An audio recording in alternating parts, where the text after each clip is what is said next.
CFE Institute put a lot of emphasis on ethics এবং যে কারণে আপনি দেখবেন যে CFA প্রোগ্রামে প্রত্যেকটা লেভেলে লেভেল 1 লেভেল 2 এবং লেভেল 3-তে ethics carries a significant weightage in exam এবং আমরা অনেকেই এথিক্স যখন পড়ি অনেকেরই বুঝতে সমস্যা হয় specially from people who are not directly related to dealing with investment products and markets. তো যে কারণে দেখা যায় যে এথিক্স জিনিসটা খুব ভালো করে একটু পড়া বোঝা এবং কোয়েশ্চেনগুলো ভালো করে প্র্যাকটিস করাটা ইজ ভেরি ভেরি ইম্পর্টেন্ট। এই পার্টিকুলার লেসনে আমি সিএফএ লেভেল 1 এথিক্সের একটা chapter ethics and trust in investment profession, সেখান থেকে একদম শুরুর দিকের বেশ কিছু কথাবার্তা আলোচনা করব।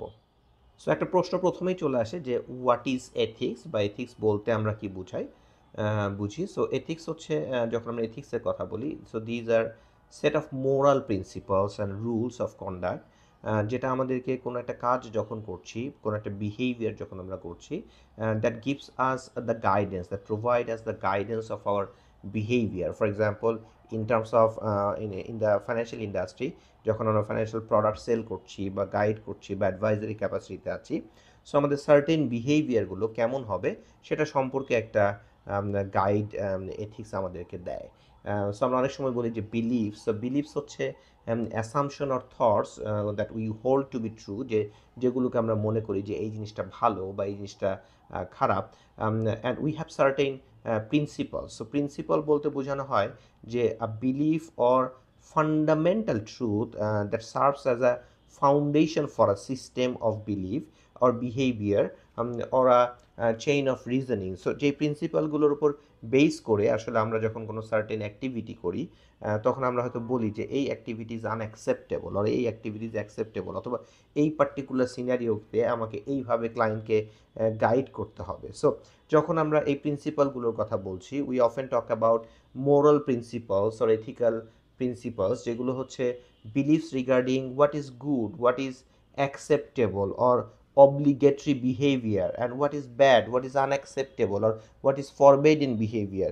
অফেন আমরা দেখি যে যখন সমাজে আমরা চলাফেরা করি, কোনো কাজকর্ম করি, কোনো একটা সার্টেন কেসে আপনি দেখে থাকবেন যে কেউ একজন বলছে যে দিস ইজ নট অ্যাকসেপ্টেবল আর this is not good. So আবার আরেকজন হয়তো বলছে সেম অ্যাক্টিভিটিকেই বলছে যে না দিস ইজ অ্যাকসেপ্টেবল, এটা হইতে পারে। এরকম অনেক ডিবেট অনেক সময় আমাদের হয় অন সার্টেন থিংস নিয়ে। তার কারণটা হচ্ছে দুইজনের হয়তো মোরাল প্রিন্সিপালস বা দুইজনের হয়তো এথিক্যাল প্রিন্সিপালস একটু ডিফার করতে পারে। So the moral principle or ethical principles may refer to beliefs regarding behaviour that an individual expect of himself or herself. So সে হয়তো ওই পার্টিকুলার জিনিসটাকে ওইভাবেই চিন্তা করে বা ওইভাবেই তার সেট অফ বিলিভসগুলো তৈরি হয়েছে। সো এখন এইটা যখন একজন ইন্ডিভিজুয়াল থেকে যখন সোসাইটিতে যায়, so this principles are shared beliefs regarding standards of behaviour, যে আপনার কোনো একটা পার্টিকুলার কেসে আপনার স্ট্যান্ডার্ড অফ বিহেভিয়ার কেমন হবে পার্টিকুলার সোসাইটিতে। যেমন when with respect to investment industry, যখন আমরা ইনভেস্টমেন্ট ইন্ডাস্ট্রিতে কাজ করছি, তখন আমরা যখন কোনো একটা ক্লায়েন্টকে গাইড করব বা কোনো একটা ক্লায়েন্টকে কোনো একটা ইনভেস্টমেন্ট অ্যাডভাইস দিব, সো সার্টেন রিস্ক রিটার্ন এই সমস্ত বিষয়গুলো যখন আমরা তাদেরকে গাইড করার ব্যাপারে, what are the acceptable behaviour, যেটা হয়তো আপনাকে ইনভেস্টমেন্ট ইন্ডাস্ট্রি গাইড করছে বা ওই কমিউনিটিতে হয়তো মনে করাচ্ছে যে these are the acceptable and these are the not acceptable. So সেই বিষয়গুলোকে এখানে বলা হচ্ছে। So when we study of ethics means হচ্ছে we are examining the role of consequences and personal character in defining what is considered good or ethical conduct. এখন যখন আমরা ethical কন্ডাক্টের কথা বলছি, so ethical conducts are actually behavior that follows those moral principles and that balances self-interest with both the direct and indirect consequences of the behavior of others. So there are certain কেসে দেখা যাচ্ছে আমরা তো সবসময় যখন কোনো একটা কিছু সেল করার চেষ্টা করছি, there are certain degree of self interest, যেটা আমাকে হয়তো বেনিফিট করবে, বাট এটা যদি অন্যকে হার্ম করে বা ধরেন সোসাইটিকে বা যাকে আমি গাইড করছি তাকে হার্ম করে, অথবা অ্যাজ এ টোটাল মার্কেটকে হার্ম করে, that might not be the right conduct. So যখন আমরা এথিক্যাল কন্ডাক্টের কথা বলছি তখন আমরা এই আলোচনাগুলো করে আসি। সো এথিক্যাল কন্ডাক্ট বা এথিক্যাল অ্যাকশনসের যখন কথা বলছি আমরা, actions that are perceived as beneficial to the person অথবা to the society অথবা industry, so perceived as beneficial or conforming to the ethical expectations of the society. And that raised another question যে what are the আমাদের ethical what are the like what activities are beneficial to the society. So সেই প্রশ্ন যখন চলে আসছে, so তখন আমরা বলছি যে what actions are considered as beneficial. So কোনো একটা action it is considered as beneficial যদি it improves the outcomes or consequences of the stakeholders affected by the action. For example, telling the truth about risk and cost associated with a recommended financial investment. So আমি হয়তো একটা financial ইনভেস্টমেন্টকে recommend করছি, we are only talking about the return part but we are not talking about the risk part. So যদি আমি risk হিসেবে রিস্কটাকে তার guide না করি, তাহলে একজন ক্লায়েন্টের পক্ষে তার জন্য যেটা বেস্ট সুইটেবল ইনভেস্টমেন্ট হবে সেটা জাজ করা কিন্তু কঠিন. So when we are talking about the return and also risk, often আমরা মিসরিপ্রেজেন্ট করি about the risk and return. So সেই জিনিসটা করা উচিত না. সো রিটার্ন সম্পর্কে ট্রুলি কনভে করা, রিস্ক সম্পর্কে ট্রুলি কনভে করা, and even if that financial product may be the best financial product for certain class of people, that may not be the best for other classes of people, because people মানুষের আসলে যে সিচুয়েশনটা, তাদের বয়স, তাদের demography, তাদের যে goals, এগুলোর সাথে অনেক কিছু সাংঘর্ষিক হতে পারে. সো সেক্ষেত্রে আমরা অনেক সময় বলে থাকি যে আমাকে এমন ইনভেস্টমেন্ট গাইড করতে হবে যেটা তার সুইটেবল হবে তার জন্য, যেটাকে আমরা স্ট্যান্ডার্ডস অফ প্রফেশনাল কন্ডাক্টে ক্লায়েন্টসের সাথে ডিল করার সময় we talk about suitability.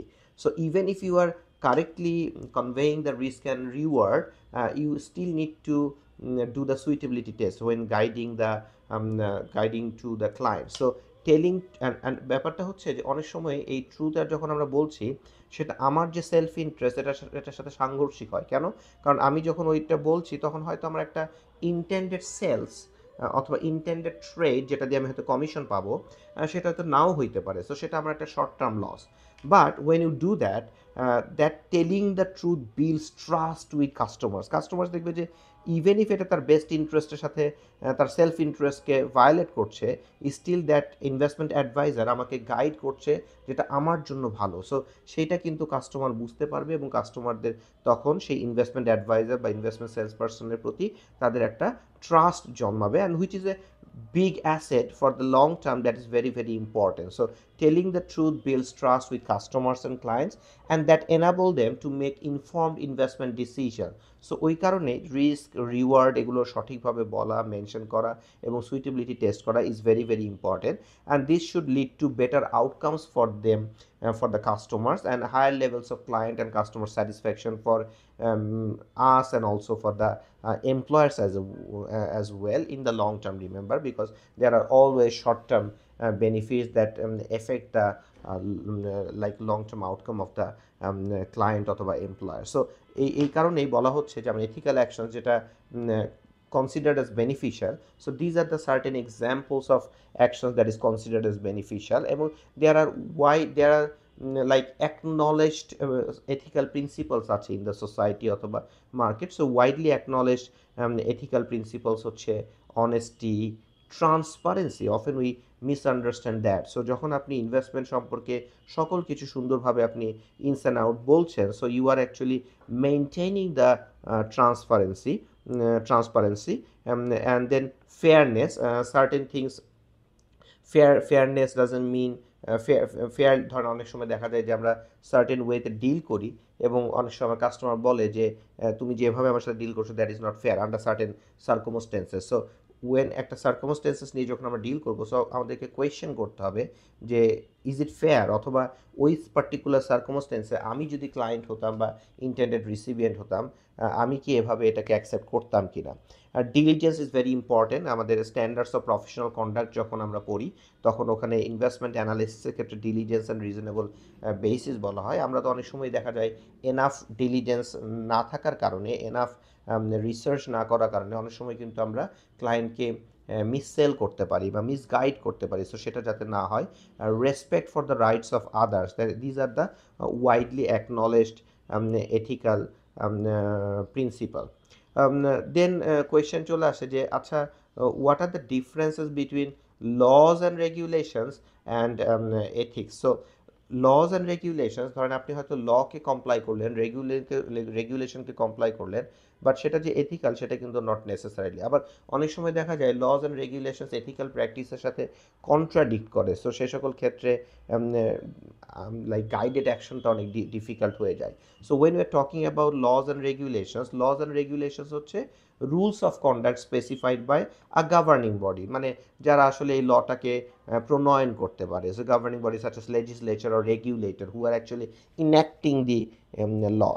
So identifying how individuals and entities under its jurisdiction should behave in certain situations. So ultimately, just because regulator enacted a law, সেটা যে এথিক্যাল হবে not necessarily. So অনেক সময় দেখা যায় কিছু কনফ্লিক্ট অ্যারাইজ করতে পারে between the laws and regulations, and even যারা লজ অ্যান্ড রেগুলেশন প্রণয়ন করছে তাদের ক্ষেত্রেও কিন্তু ওই বিষয়গুলোকে মাথায় রাখা উচিত যে আমি যে ল অ্যান্ড রেগুলেশনটা ইনঅ্যাক্ট করছি বা আমি এটাকে যখন পাবলিশ করছি, আলটিমেটলি এটা যদি ব্রডার ইনভেস্টমেন্ট ইন্ডাস্ট্রি বা ক্লায়েন্টের সাথে সাংঘর্ষিক হয় এবং তারা যদি মিসগাইডেড হয় আবার মিসসেল হয়, সেক্ষেত্রে কিন্তু এটা একটা broader problem for the investment industry হয়ে যেতে পারে।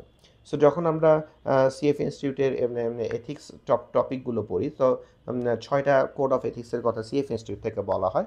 সো সকল সোসাইটিতেই বা কমিউনিটিতেই কিছু কিছু কোড অফ এথিক্স দেখা যায়, বা আপনি যখন একটা অর্গানাইজেশনে কাজ করেন সেই অর্গানাইজেশনেরও কিছু কোড অফ এথিক্স আছে। সো প্রশ্ন হচ্ছে what is code of ethics? So code of ethics হচ্ছে these are like rules, codified beliefs specified by communities or societal groups about obligatory and forbidden conduct. So আমরা আপনার কোম্পানির code of ethics অনুযায়ী হয়তো certain activities can be perform, অথবা certain activities হয়তো certain সিনারিওতে is obligatory, অথবা certain activities should not be perform. So এরকম কিছু অব্লিগেটরি অ্যান্ড ফরবিডেন কন্ডাক্ট আছে এবং এই কোড অফ এথিক্স সাধারণত রিটেন ফরম্যাটে থাকে, সেগুলোর কথা বলা হচ্ছে। সিএফএস স্টুডিও কিছু কোড অফ এথিক্স আছে, 6টা কোড অফ এথিক্স আমরা পরবর্তীতে পড়ব। And this code of ethics serves as a general guide for how community member should act. So যখন আমরা সিএফএ ইনস্টিটিউটের লাইক ক্যান্ডিডেটস অথবা মেম্বার্স হয়ে থাকি, তখন ওই কোড অফ এথিক্সগুলো আমরা মেনে চলি, আমরা সাইন করি যে আমরা এই কোড অফ এথিক্সগুলোকে মেনে চলবো। এখন কোড অফ এথিক্সের সাথে there are some standards of conduct. So standards of conduct হচ্ছে এরকম যে standard of conducts serves as benchmark for the minimally acceptable behavior of community members and can help clarify the code of ethics. So code of ethics এর অনেক broadly অনেক সময় বলা হয়, কিন্তু কোড অফ এথিক্সটাকে ক্ল্যারিফাই করার জন্য আরও বিভিন্ন ধরনের স্ট্যান্ডার্ডসের কথা বলা হয়। যেমন সিএফএ ইনস্টিটিউটের স্ট্যান্ডার্ডস অফ কন্ডাক্টস আছে, like professionalism, duties to client, duties to employer, then আপনার লাইক কনফ্লিক্টস অফ ইন্টারেস্ট, এরকম বিভিন্ন ধরনের 7টা স্ট্যান্ডার্ডস অফ কন্ডাক্ট আছে এবং এই 7টা স্ট্যান্ডার্ডস অফ কন্ডাক্টের আন্ডারে আরও সাব কিছু পয়েন্টস আছে। সেগুলো সম্পর্কে অনেক ডিটেইলে সিএফএ প্রোগ্রামে 3টা লেভেলেই পড়তে হয় এবং এই স্ট্যান্ডার্ডস অফ প্রফেশনাল কন্ডাক্টগুলোকে যদি আমরা খুব ভালো করে পড়তে এবং বুঝতে না পারি, তাহলে অনেক সময় দেখা যায় যে আমার যে এথিক্যাল কোয়েশ্চেন্স, এথিক্সের যে কোয়েশ্চেন্সগুলো আছে উইথ মাল্টিপল চয়েস, ওগুলো আনসার করা আমাদের জন্য কিন্তু খুব কঠিন হয়ে পড়ে। যে কারণে এথিক্সটা খুব ভালো করে পড়া এবং সেটা বোঝাটা, এবং অনেক সময় দেখা যায় এই বোঝাটা কঠিন হয় because of lack of experience and maturity.